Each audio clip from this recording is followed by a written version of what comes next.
አርዕስተ ዜና። ምኒልክ ዕዝና ጎንደር ጠቅላይ ግዛት ዕዝ በጋራ በወሰዱት እርምጃ 39 የአገዛዙ ወታደሮች ተገደሉ። በውጊያው ከተገደሉት መካከል አገዛዙ ሲተማመንባቸው የነበሩ የቡድን መሳሪያ ተኳሾች እንደሚገኙበት ታውቋል። ፋኖ አንድ ድርጅት ከመሰረተ በኋላም አተኳኮሱም ከወትሮው በተለየ ሁኔታ ተቀይሯል። ለወትሮው አንድ ጥይት ለአንድ ጥላት የነበረው መፈክር ተቀይሮ በአንድ ጥይት ደርበው መጣል እሽቅድምድሚያው ተጀምሯል። በአዴናዊ ስሬት የሆነው የጎጥ አጥር ተንዷል። ጀግኖቹ ከወሎ ቤት አማራ ጎንደር፣ ከጎንደር ወሎ ቤት አማራና ጎጃም፣ ከጎጃም ሸዋና ወሎ እየተወረወሩም ጠላትን የንብርክክ ይነዱት ጀምረዋል። ከእንግዲህ ወዲያ በአንድ አማራ ሜዳ ጀግኖቹና ቃታ የተገናኙለት ተሰብሰባ ሞራ ተበላለህ ዱለት ነው ነገሩ። መረጃውን በዝርዝር ይዘነዋል። በቀዳሚነት የምታደምጡት ይሆናል። በሌላኛው መረጃችን ፋኖ ወደ ደንበጫ ከተማ በመግባት በወሰደው እርምጃ ከ15 በላይ የአገዛዙ ወታደሮች ተገደሉ። ከወደ ፋኖ የተሰነዘረበትን ጥቃት መቋቋም ያልቻለው የአገዛዙ ኃይል ሁሉም አማራ ፋኖ ነው በሚል 4 ንጹሐንን መግደሉ ተሰምቷል። መረጃውን በዝርዝር ይዘነዋል፣ ታደምጡታላችሁ። በሌላኛው መረጃችን በከላላ ወረዳ ከቲርቲራ ሻፊ ተብሎ ወደሚጠራው አካባቢ እየተጓዙ በነበሩ የአገዛዙ ወታደሮች ላይ ደፈጣ ጥቃት ተፈጽሞ ከ15 በላይ የሚሆኑት ተገደሉ።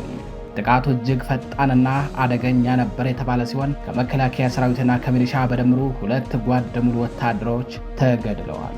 መረጃውን በዝርዝር ይዘነዋል፣ ታደምጡታላችሁ።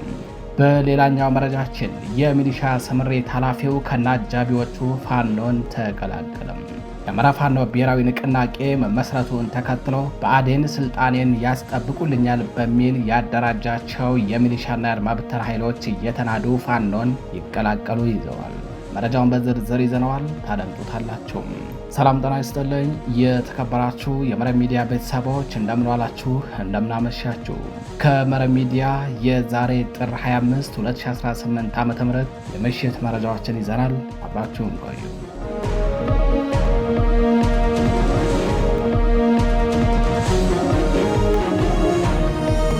ወደ ቀዳሚው መረጃችን አለፍን። ምኒልክ ዕዝና ጎንደር ጠቅላይ ግዛት ዕዝ በጋራ በወሰዱት እርምጃ 39 የአገዛዙ ወታደሮች ሲገደሉ በርካቶች መቁሰላቸው ታወቀም። በውጊያው ከተገደሉት መካከል አገዛዙ ሲተማመንባቸው የነበሩ የቡድን መሳሪያ ተኳሾች እንደሚገኙበት ታውቋል። በአማራ ፋኖ ብሔራዊ ንቅናቄ ምስራቅ አማራ ቀጠና ምኒልክ ዕዝ የደጋው መብረቅ ኮር እንዲሁም ጎንደር ጠቅላይ ግዛት ዕዝ ጨጭሆ ብርጌድ ከዚህ አልፎ ራስ አንችም ክፍለ ጦር በጋራ በመሆን በጠላት ላይ በሰሩት ኦፕሬሽን በርካታ የፋሽስቱ ሰራዊትን ሙትና ቁስለኛ በማድረግ ድል ተጎናጽፈዋል።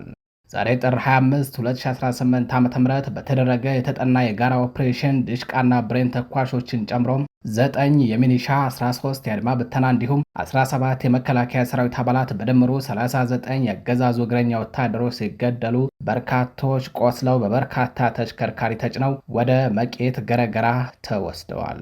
በተጨማሪም በርካታ ክላሽንኮቭ መሳሪያ ከነ ብሬንና ነፍስ ወከፍ ተተኳሾቻቸው በፋኖ ግብረ ኃይል ቁጥጥር ስር ውለዋል። የጠላት ኃይል ሙትና ቁስለኛውን በበርካታ ተሽከርካሪ ጭኖ ወደ ፍላቄት ገረገራ ከተማ የፈረጠጠ ሲሆን በመቄት ከተማ ከፍተኛ ለመረጋጋትና ፍርሃት ታይቶበታል ተብሏል። በተለይ ሚሊሻና አድማ ብተና አባላቱ በደንብ መወቀጣቸውን የሰማው የገረገራ ከተማ ነዋሪ አማራን የከዳ አለበት ዳ ሲል ተሳልቆባቸዋል። ፋኖ አንድ ድርጅት ከመሰረተ በኋላ አተኳኮሱም ከወትሮው በተለየ ሁኔታ ተቀይሯል። ለወትሮው አንድ ጥይት ለአንድ ጥላት የነበረው መፈክር ተቀይሮ በአንድ ጥይት ደርቦ መጣል እሽቅድምድሚያው ተጀምሯል። በአዴናዊ ስሪት የሆነው የጎጥ አጥር ተንዷል።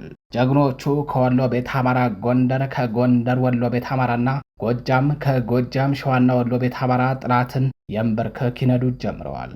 ከእንግዲህ ወዲያም በአንድ አማራ ሜዳ ጀግኖችና ቃታ የተገናኙለት ተሰብሰባ ሞራ ትበላለህ ዱለት ነው ነገሩ ሁሉም። ወደ ሌላኛው መረጃችን አለፍን። በከላላ ግንባር ከቲርቲራ ሻፊ ተብሎ ወደሚጠራው አካባቢ እየተጓዙ በነበሩ የአገዛዙ ወታደሮች ላይ ደፈጣ ጥቃት ተፈጽሞ ከ15 በላይ የሚሆኑት ተገደሉ። ጥቃቱ እጅግ ፈጣንና አደገኛ ነበር የተባለ ሲሆን ከመከላከያ ሰራዊትና ከሚሊሻ በድምሩ 2 ጓድ ሙሉ ወታደሮች መገደላቸውን የታወቀው በአማራ ፋኖ ብሔራዊ ንቅናቄ ምስራቅ አማራ ቀጠና ምኒልክ ዕዝ ንጉስ ሚካኤል አሊ ኮር ስር የሚገኘው የአርበኛ ሳጅን አደማሊ ወይንም አባናደው ክፍለ ጦር ተወርዋሪ ኃይሎች ዛሬ ጥር 25 2018 ዓ.ም ማርፈጃውን በፈጸሙት ደፈጣ ጥቃት የሁለት ጓድ ሙሉ ሰራዊትን በመደምሰስ ድል ተቀዳጅተዋል። የጠላት ኃይል በከላላ ወረዳ ከቲርቲራ ሻፊ ሲጓዝ ልዩ ስሙ ቱላውሊያ ከምትባል ቦታ ላይ ከባድ ደፈጣ ጥቃት የተፈጸመበት ሲሆን በዚህም በድምሩ ከ15 በላይ ማለትም 2 ጓድ ሙሉ ወታደሮቹ ተገድለዋል። በጥቃቱ 1 ጓድ የብልጽግና መከላከያና 1 ጓድ የሚደርስ የሚኒሻ አባላት ናቸው የተደመሰሱትም። የብልጽግና ሰራዊት በገባበት ሁሉ በፋኖ ተደጋጋሚ ደፈጣ ጥቃት ተረጋግቶ ለመቀመጥ ከባድ ፈተና የገጠመው ሲሆን ይኸው ጥላትን እረፍት መንሳትና እንዳይረጋጋ የማድረግ ተጋድሎ ተጠናክሮ እንደሚቀጥል ምዙ አስታውቋል። ወደ ሌላኛው መረጃችን አለፍን። ፋኖ ወደ ደንበጫ ከተማ በመግባት በወሰደው እርምጃ ከ15 በላይ የአገዛዙ ወታደሮች ተገደሉ። ከወደ ፋኖ የተሰነዘረበትን ጥቃት መቋቋም ያልቻሉ አገዛዙ ኃይል ሁሉም አማራ ፋኖ ነው በሚል 4 ንጹሃንን መግደሉ ተሰምቷል። በአማራ ፋኖ ብሔራዊ ንቅናቄ ቴዎድሮስ ዕዝ 109ኛ ኮር ስር ከ99ኛ ክፍለ ጦር የተወጣጡ የፋኖ ኃይሎች ዛሬ ጥር 25 2018 ዓ.ም ደንበጫ ከተማ በመግባት አገዛዙ ጥምር ኃይል እያለ የሚጠራው የሚኒሻም የአድማ ብተናና የመከላከያ ሰራዊት ስብስብ ላይ በወሰዱት መብረቃዊ እርምጃም የጠላትን አከርካሪ በመስበር ታላቅ ድል መጎናጸፋቸውን 109ኛ ኮር በህዝብ ግንኙነት መምሪያ በኩል ለመረብ ሚዲያ በላከው መረጃ አስታውቋል። በአውደ ውጊያው ከ15 በላይ የጠላት ኃይል የተደመሰሰ ሲሆን ቁጥሩ በውል ያልታወቀ በርካታ የጠላት ኃይል ደግሞ ቁስለኛ መደረጉን ኮሩ አክሎ ገልጿል። ጥቃቱ የተፈጸመው ከአጥቢያ ሌሊት ጀምሮ እስከ ንጋት ድረስ በከተማዋ ዋድ የጎመዲ፣ ደንበጫ፣ ጉላ ማዶ፣ ዩኒየንና ሃይስኩል በተባሉ አካባቢዎች ላይ ነው። በዚህ ተጋድሎ 8 ክላሽንኮቭ መሳሪያን ጨምሮ ከ800 በላይ የክላሽ ተተኳሽና ሌሎች ወታደራዊ ንብረቶች በ99ኛ ክፍለ ጦር ፋኖዎች ቁጥጥር ስር መዋላቸውን ኮሩ በህዝብ ግንኙነት መምሪያ በኩል ለመረብ ሚዲያ በላከው መረጃ ገልጿል። በተያያዘ ዜና የአገዛዙ ኃይሎች በዋድ ከተማ በህዝብ ማመላለሻ ተሽከርካሪ ላይ በወረወሩት ቦምብ 4 ንጹሃን ሲሞቱ ሌሎች ንጹሃኖች ደግሞ ከባድና ቀላል ቁስለኛ ሆነዋል። ከወደ ፋኖ የተሰነዘረበትን ጥቃት መቋቋም ያልቻለው አገዛዙ ኃይል ሁሉም አማራ ፋኖ ነው በሚል ነው በንጹሃኑ ላይ የዘፈቀደ ተኩስ በመክፈትና ቦምብ በመወርወር ጥቃት የፈጸመው። ወደ ሌላኛው መረጃችን አለፍን። የሚሊሻ ስምሪት ኃላፊው ከነአጃቢዎቹ ፋኖን ተቀላቀለም። የአማራ ፋኖ ብሔራዊ ንቅናቄ መመስረቱን ተከትሎ እንዲሁም አገዛዙ ከፋኖ ጋር የገጠመውን ጦርነት በድል ሳያጠናቅቅና ከባድ ሽንፈት እየደረሰበት እንዳለም በጎን ደግሞ ከህወሓት ጋር ውጊያ በመጀመሩም ጦሩ እየተናደበት አልቋል። ኦህዴድ መራሹ የብልጽግና ስርዓት አገልጋይ የነበሩ ወንበር አስጠባቂ ሰራዊት አባላት የአማራ ፋኖ ብሔራዊ ንቅናቄ ምስረታን ተከትሎ ደንቧይ ካብ እየፈረሱ ወደ ፋኖ እየጎረፉ ነው። ዛሬ ጥር 25 2018 ዓ.ም የጎንደር ዙሪያ ወረዳ ሰላምና ደህንነት ጽህፈት ቤት ኃላፊ ሆነው አቶ ጀጃው ንጉሴ 2 አጃቢዎቹን በማስከተል 2 ክላሽ 1 ፎል መሳሪያ ከበርካታ ተተኳሾች ጋር በመያዝ ጎንደር የበጋሻው ክፍለ ጦርን ተቀላቅሏል። ከዚህ በኋላ ካለቆች ተልዕኮ በመቀበል የአማራን ህዝብ ማስጠፋት፣ ማስገደል፣ ማፈናቀል፣ ማዘረፍና ማስጨፍጨፍ ይብቃኝ በማለት ነው ፋኖን የተቀላቀለው።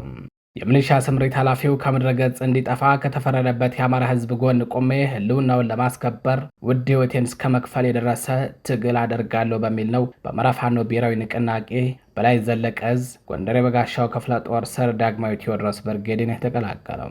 አቶ ጀጃው ንጉሴና አጃቢዎቹ ወደ ፋኖ ሲቀላቀሉ የጎንደር የበጋሻው ክፍለ ጦር የፖለቲካ ዘርፍ ኃላፊ አርበኛ ሊቀ ትጉሃን ስሙር መክበብና የክፍለ ጦሩ አደረጃጀት ዘርፍ ኃላፊ አርበኛ አዝመራው ካፒታል ሌሎችም የክፍለ ጦሩ አመራሮችና አባላት በተገኙበት የእንኳን ደህና መጣችሁ ደማቅ አቀባበል አድርገውለታል። አሁን ላይ በጎንደር ዙሪያ ወረዳ ሰላምና ደህንነት ጽህፈት ቤት ውስጥ ከፍተኛ የሆነ ድንጋጤና ለመተማመን የተፈጠረ ሲሆን የሚሊሻ አባላት ስምሪት ሙሉ ለሙሉ ቆሞ ማን መቼ መሳሪያ ይዞ ይጠፋል የሚል ስጋት ላይ ወድቀዋል ተብሏል። የተከበራችሁ የመረብ ሚዲያ ቤተሰቦች ለዛሬ ጥር 25 2018 ዓ.ም ይዘናቸው የነበሩት የምሽት መረጃዎቻችን እነዚህን ይመስላሉ። መረጃዎቻችን ለብዙዎች ተደራሽ እንዲሆኑ ቻናሉን ላይክ፣ ሰብስክራይብ እንዲሁም ሼር ማድረጋችሁን እንዳትዘነጉ። ቸር ቆዩ።